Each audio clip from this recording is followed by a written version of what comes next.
Hey, how are you? I'm SliceofOtaku, and with this video, I want to discuss the powers of each individual Great Diamond Authority member. And this is a video I've been wanting to make for a pretty long time, ever since the whole Wanted special. But like the majority of the theories spinning around in my head, I didn't yet feel like there was enough evidence to support my potential claims. And that's because even if I was somehow able to get the majority of people to agree with my assumptions on White Diamond, it'd be even more of a stretch to deduce the powers of Pink Diamond. But lucky for us, we did actually receive further evidence which supports my thinking, so here we are.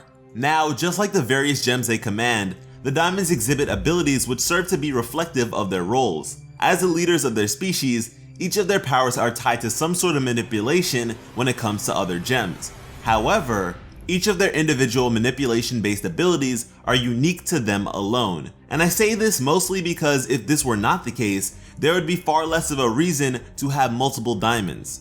So with that in mind, each diamond must have abilities connected to a particular facet of sentient gem existence. And to kick things off, we'll begin with the ever so militant Yellow Diamond and her manipulation of the body. The physical body of a gem is merely an advanced projection of light which emulates organic life, but with the addition of various modifications which generally better equip them for most scenarios. This projection may also serve to protect an otherwise incredibly vulnerable gemstone, as the destruction of a gem's physical form will never result in fatality. And should they sustain too much damage, they may retreat into their gemstone where they will lay dormant until they are capable of reforming once again. Yellow Diamond has the ability to emit and project a certain light forward, which presumably disrupts the light a gem's physical form is made of, essentially destabilizing them. Which looks to be a capability that is highly coveted by Homeworld, as they've gone on to replicate it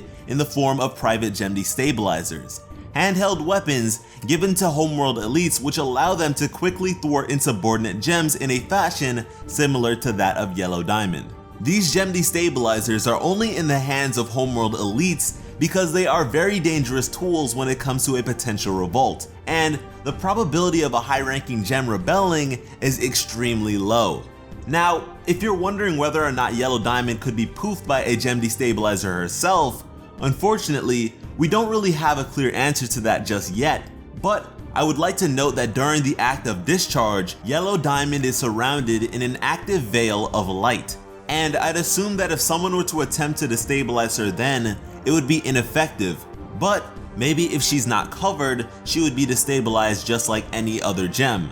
And I do mean any other gem because at the end of the day, even diamonds are still gems. So if that's the case, then they too may be destabilized. This ability of Yellow Diamonds is disciplinary in nature, serving to swiftly keep gems in order. But moving forward, next up we have the ominous presence of Blue Diamond and her manipulation of the soul. Now, gems are rather peculiar beings in the sense that they are inorganic, yet alive all the same. Sentient technology which could serve to challenge our overall minuscule human comprehension of life itself. So despite being a sort of artificial intelligence, they feel, not only in the physical sense which we've just covered, but also in the emotional sense. Blue Diamond is able to alter these emotions to the point where those around her may spontaneously begin to weep. In the episode The Trial, Blue Diamond emits a blue aura which shares her current emotional state with all those in its proximity. In this case, she only displays the spread of sadness, but it's pretty much a given that she is capable of emanating other emotions, as simply making other gems sad would be far from an optimal ability. And something interesting to note is that when we see Blue Diamond use her ability, it is involuntary. It seems as though once a certain emotion Blue Diamond is experiencing reaches a certain threshold, she may unconsciously spread it to others. Something very much akin to instances we've seen with Ruby or Sapphire. For example, when Sapphire is upset, she may begin to make her surroundings incredibly cold. When she's frazzled, she begins to freeze up. With Ruby, when she gets heated, she literally gets heated, emanating incredible levels of heat. And so I really want you to think about that in relation to Blue Diamond. Let's say Blue Diamond becomes incredibly upset. I'm talking absurd levels of rage and anguish. Just imagine what that would do to all the other gems around her. particularly the gems whose powers may activate involuntarily. Blue Diamond is incredibly dangerous for this very reason, which is why it is so imperative that Yellow Diamond quells her unruly feelings. We've seen this twice now, firstly when she sang for her, and secondly when she called a recess during the trial, because once again, diamonds are not immune to the abilities of other diamonds. Blue Diamond's ability influences morale, something which I imagine is very useful for a species that is continuously at war colonizing planets. And next up, we have the unnamed diamond we'd like to call White Diamond and her manipulation of the mind. Now, like all intellectual beings, whether they be organic or inorganic in nature, gems require a mind to govern the usage of their physical bodies and provide a frame of reference to which their emotions may consult. And as intellectual sentient beings, their identities are very much tied to their memories. And now, how exactly White Diamond serves to dominate the mind has yet to be seen, like her, but based on a few bits of information, we're able to deduce quite a bit. If we are to assume the act of Pearl involuntarily covering her own mouth is due to the force of White Diamond, then that would mean that White Diamond is capable of restraining the expression of certain memories or dormant information possessed by a gem, which is simply terrifying, because whereas the abilities of Blue and Yellow Diamond, and I suppose the vast majority of gems, are temporary, White Diamond's seal on Pearl has withstood the test of time, spanning over 5,000 years. This surely runs far deeper than any physical damage a gem's physical form may sustain, considering despite reforming numerous times since its enactment, Pearl to this day cannot escape its influence, which I think serves to say a whole lot about Homeworld and the way in which it's maintained virtually the same mentality for countless millennia, with White Diamond at the helm. And you know, for White Diamond to be able to place seals upon specific memories or pieces of information, by extension, means it is entirely possible that she may also be capable of reading gem minds to some degree, in order to pinpoint the specific files she is after. And with this sort of investigative capability, there would surely be no secrets kept from her, and she would also be able to keep just about any secrets that she would like. That's some scary stuff. And if we are to interpret the words of Rhodonite in the episode Lars' Head in the literal sense, that as far as Homeworld at large knows, the Earth was decimated by the Diamond Attack, and couple that with the imagery we have received of the corruption light in both the episode's Same Old World and Monster Reunion, then we should be able to draw some information regarding each diamond's respective power from our understanding of corruption. Most notably, there's this strange, monstrous exterior corrupted gems exhibit, a resultant of the body being manipulated, aka Yellow Diamond's contribution. Next would be the typical emotional state present in corrupted gems, which is generally just a cesspool of negative emotions, a resultant of the soul being manipulated, aka Blue Diamond's contribution. And lastly, there's the memories of a corrupted gem, which have proven to be tremendously difficult to cultivate and or recover. Yet new memories after the initial transformation process seem to remain unfazed, which, you guessed it, is a resultant of the mind being manipulated, aka White Diamond's contribution. And you know, in fiction, I love powers affiliated with the mind, so the potential of White Diamond possessing such abilities both excites and scares me because I'm aware of its various potential implications. But yeah, with White Diamond's control over the mind being tied to restraining expression, it would very much serve to keep the overarching Homeworld mentality in check, assuring that the many secrets they withhold, even from us, the audience, remain intact for as long as possible. But finally, it's time for us to discuss the diamonds whose powers I'm sure a ton of you are curious about. Pink Diamond and her manipulation of the heart. Now, as you probably come to realize with this video and the many others that I've done in the past, gems are remarkable creatures, and the very essence of their being is that which projects the light which becomes their physical body, what may be influenced by emotions and contains their very minds, the gemstone itself. If the diamonds each manipulate a different facet of a gem's being, the things that make a gem, then there is no way that not a single one of them has an ability connected to what I suppose may be considered their true body, the gemstone.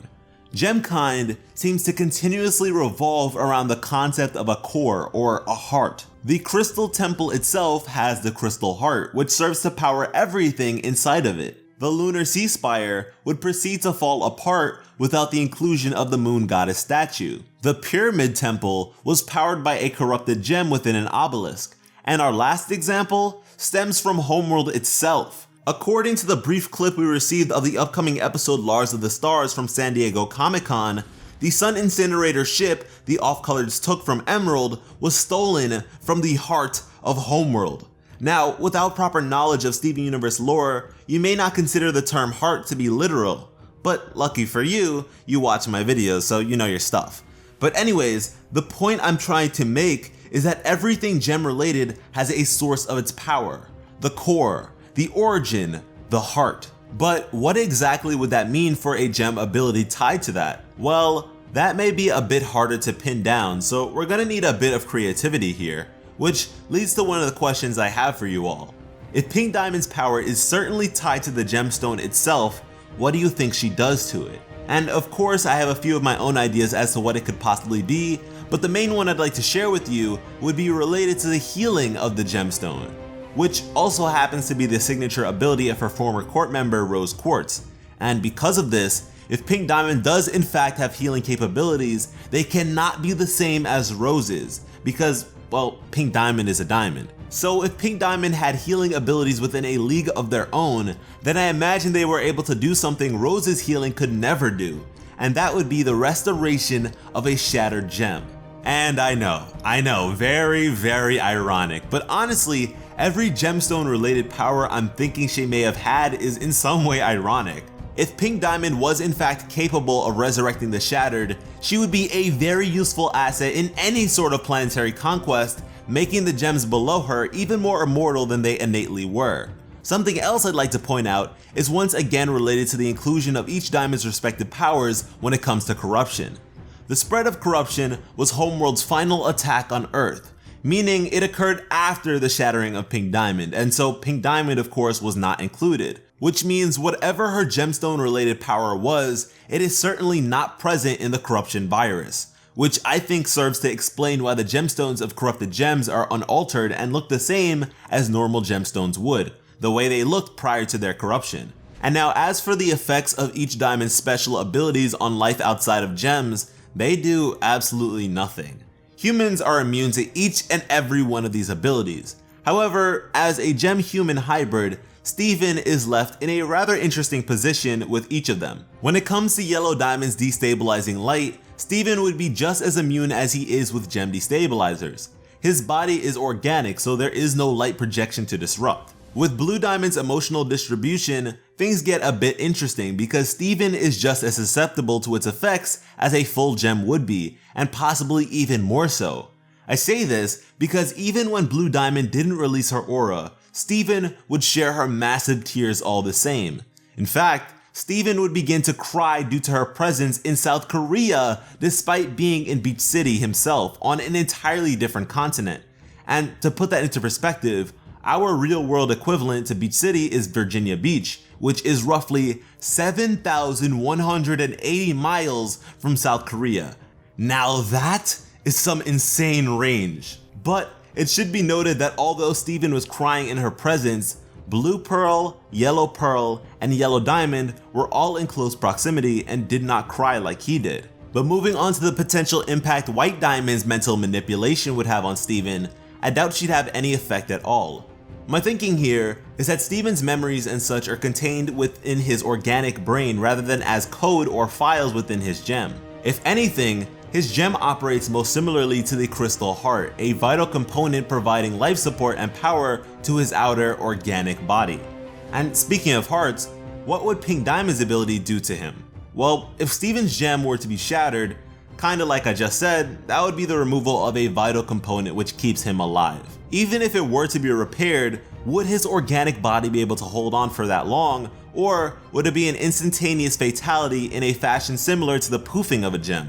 That is something I'm not totally sure about and something I am not expecting us to see within the show itself. But friends, That about does it for the signature abilities of each diamond, and ultimately, I'm pretty satisfied with all of this. The way in which each of their respective powers complements one another, stemming from the same root concept, is really fascinating and makes me all the more excited to see just how far they can go. So I want to know, which diamond do you think possesses what you'd consider to be the most dangerous or impressive ability? Yellow Diamond and her insanely precise projection of light, which doubles as both offense and defense. Blue Diamond and the preposterous range of her emotional projection, which has the potential to create a sort of natural gem disaster. White Diamond and her eternal dominance over the mind, providing her the potential to know just about everything, whilst also limiting the spread of information as she sees fit. Or maybe even Pink Diamond and her otherworldly gift of restoration, which would provide her with an immortal armada bent on conquest. Whatever the case may be, I think this is a really fun question, so I'm for sure looking forward to your comments. And before I go, I want you to recognize my wording and how it also connects to corruption.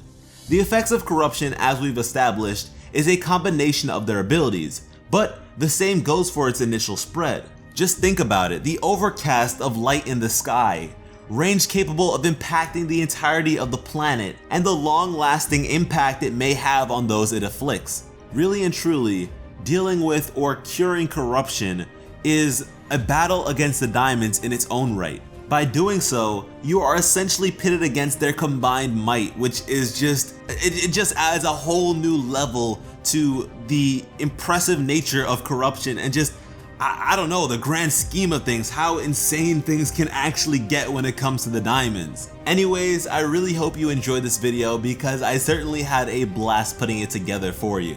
And I know it is a long one, but really, when I make long theory videos, you know it's that next level stuff you won't get anywhere else. And not a second is wasted because we get enough of that in the show itself. But yeah, thank you all so much for watching and have an awesome day. I love you.